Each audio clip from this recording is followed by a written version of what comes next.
Salut tout le monde, c'est Raito, on se retrouve pour les spoilers du chapitre 1085, en tout cas pour un complément d'informations, parce que oui, il y a de nouvelles choses qui sont tombées, de nouvelles informations, donc je vais vous donner tout ça. Donc vraiment, avant, likez et abonnez-vous, c'est hyper important pour me soutenir, je compte sur vous. Et si vous aimez One Piece, de toute façon, on en parle chaque semaine, parce que franchement, Oda nous pond des masterclass toutes les semaines, c'est incroyable. Bon, on va attaquer ça, c'est parti. Bon, déjà, on avait appris quand même que Nefertari avait un dit, donc c'était Nefertari dit Lily, mais que la famille en général des Nefertari était une famille a priori avec le Di, donc Vivi était potentiellement une Di, ce qui est hyper intéressant, d'autant plus que Cobra a demandé a priori à Sabo d'en informer Vivi, mais également d'en informer Luffy, et ça c'était très cool, sans parler du fait que Im avait attaqué Sabo, voilà, avec une flèche noire, et Cobra aussi, bon, c'est sûrement là que Cobra est mort, mais maintenant, et on va parler des nouvelles informations, je vais pas parler du fait que Wapol a rejoint Vivi et Rob Lucci, mais la première information c'est que Cobra connaît le nom de Im, donc ça déjà c'est super intéressant,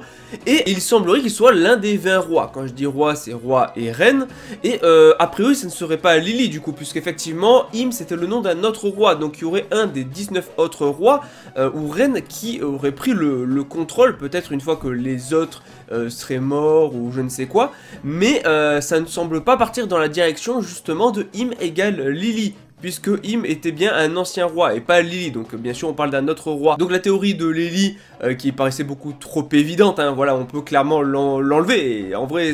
tant mieux, ça paraissait trop simple. Mais c'est pas totalement ça la plus grosse info, parce qu'il y en a une autre qui est assez ouf. Le seul truc c'est que les spoilers sont pas hyper clairs, c'est-à-dire que Sabo a attaqué le Gorosei, bon c'est déjà énorme, et en fait là il y a, suivant les deux possibilités, soit en fait il y a d'énormes ombres qui ressemblent à des monstres qui sont apparus derrière le Gorosei, et du coup toutes les ombres sont très différentes les unes des autres, donc ça c'est la première possibilité, soit, parce que les sources sont pas hyper claires, soit c'est le Gorosei qui s'est transformé en sorte de monstre ou d'ombre, en tout cas on le voit sous forme d'ombre, ce qui signifie que le Gorosei aurait potentiellement un fruit du démon, et qui dit fruit du démon dit potentiellement des combattants, et donc Saturne combattrait sur Egghead, mais encore une fois c'est vrai que j'ai l'impression que c'est pas hyper clair pour l'instant, on a que des spoils écrits, on ne voit pas les images, donc j'attends vraiment d'avoir le chapitre, sortira demain je pense, demain ou après-demain, pour voir les images, pour voir à quoi ça ressemble, parce que c'est quand même deux choses très différentes, parce que si c'est juste des ombres qui apparaissent derrière,